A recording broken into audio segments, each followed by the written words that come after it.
Lee, you work for a local authority, and Gift, you work for a housing association. Could you both tell me your job titles, and could you both briefly describe the current role that you do? Gift, could I ask you to go first on that question? My name is Gift Ngubane. I work as an employment support advisor. I work for a company called ABRI. ABRI is a housing association. Within ABRI, I work in the employment support and training team. Within my role, I support customers, which are normally residents and also non-residents, helping them on a one-to-one basis to try and help them secure employment. So that can be anything such as supporting them with job searching, helping them with their applications, helping them with completing their CVs and cover letters, and then helping them also with mock interviews. The second part of my role is delivering projects to communities which we view as communities having high levels of deprivation. That's delivering projects within schools, and then also bringing employment opportunities for people that live locally.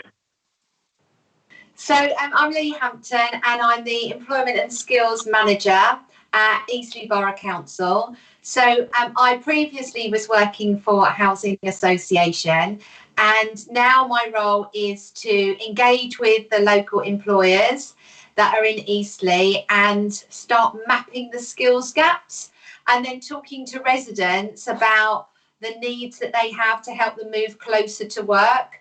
So it's identifying what doesn't exist in the local area, and then supporting initiatives and going out and doing some group delivery, doing some one-to-one support, so that you're there and you're out there mapping where there's need, where there is a job role, and helping people to upskill and train and be ready to move into those roles as they evolve. Can you tell me a bit about how you engage with schools? Give me an idea about some of the projects that you're involved in with engagement with schools and how you go about it. One that we're delivering at the moment is a project where we're supporting children in Horton who are struggling within school. It's normally children that have anger management issues.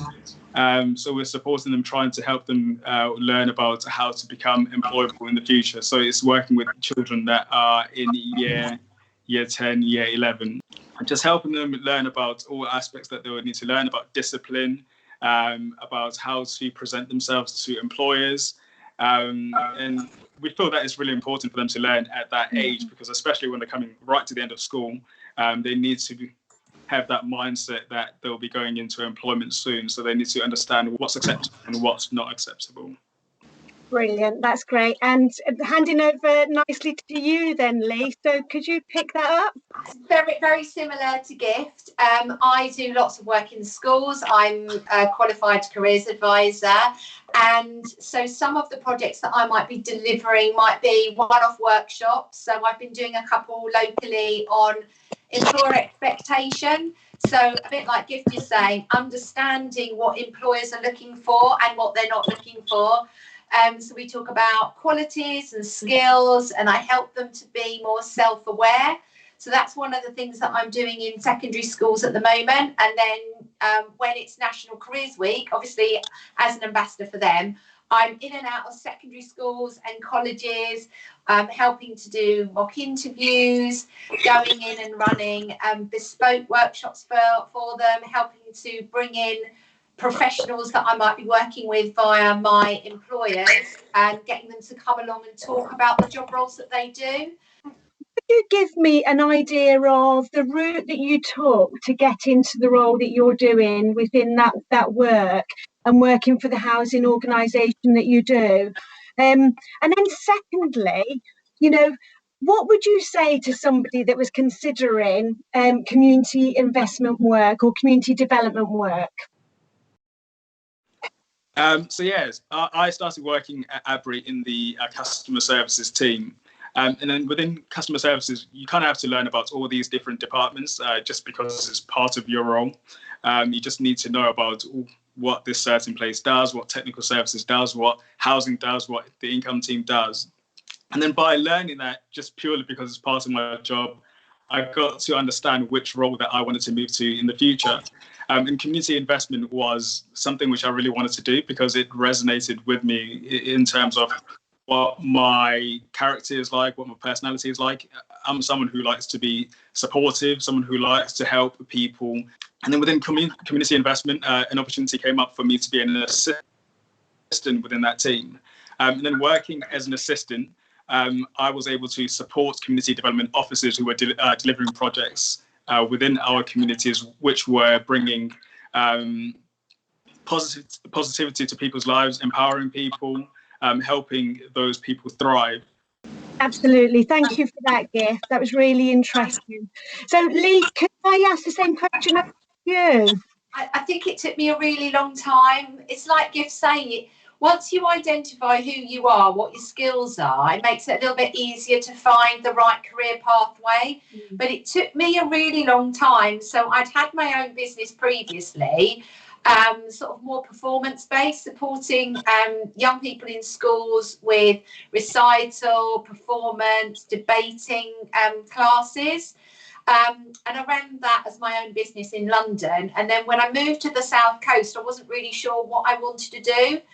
And I applied for a job with a housing association, again in the community investment team. Didn't really know much about the housing sector. And I was really nervous coming into it because you feel when you're going for interview that you need, that there's that expectation that you're going to have been in that industry for a really long time, and you're going to have a complete understanding of the whole industry, not just your job role. And I didn't have that. So what was so reassuring when I got the job and I started on that first day was just how lovely everybody was in housing, how keen they were to, you know, encourage people that have come from different industries into housing. So you come with a different set of eyes. You might challenge and give your opinions, or, you know, be quite creative and create new projects. And it was the first place where I'd ever worked where I felt really valued, like I felt that I could really contribute, and I felt really safe in that environment. It's an industry where you can move around quite a lot as well. So you might come in and think, I want to work in the development side, helping with the development of new areas and the building and construction of those. And then 5 years down the line, you might really get drawn into, like us, going into the employment and training side, or you might want to go and do tenancy support. So helping people in their homes that are really struggling to maintain, you know, paying their rent on time. And it's really about collaboration with the housing association, isn't it? And or with a council like I am, where we're building and we're going to have new homes soon. You know, it's about working your way around all those different departments. So if you're thinking about where do I fit, where is there an opportunity for me to work for an industry where there's lots of variety, where I can take my time learning, where I've got that passion and enthusiasm, and exactly as Gift said, where you have that drive that you want to help people live a more meaningful and happier life. I ultimately believe that everybody deserves the right to have a home, and I wanted to work for an organisation that did that. If there was somebody who was listening to this recording today who thought that this nature of work within a housing organisation was for them, what would you tell them to do? What would be your top tips for them to get on and make that happen?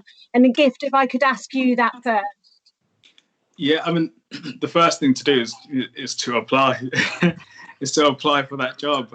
Anything that comes up within community investment, within employment and skills, because it's essentially it's all about. It all stems from how you view yourself. And as Lee has touched on it, she views herself as someone who believes that every single person should have a home. I myself, I feel exactly the same as her in terms of that. I'm someone who comes from a background where having your own home or living in livable conditions is something which is quite rare. So I come from a country, South Africa, which is a country that has high levels of poverty. So I've been able to experience people that are living in poverty who don't have their homes, or if they do have their homes, they live in really poor and difficult conditions. And I wanted to be someone from an early age who wanted to improve people's lives, because I could see these people that were struggling. I've always wanted to try and improve our communities, to get them to a level where they're thriving and they no longer need me really to have any involvement.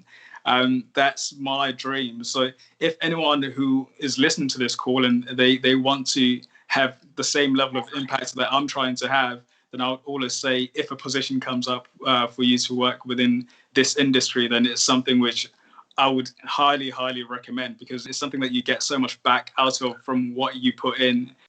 One thing I think that's a really good tip, particularly if you're, younger, or maybe this is quite a daunting prospect to move into an area of work that you've never done before, is to volunteer out in your local community. So there's so many different jobs out there that you can do, giving your time in the evenings or weekends. It might be, helping with your local park, country park. It might be supporting a charity that helps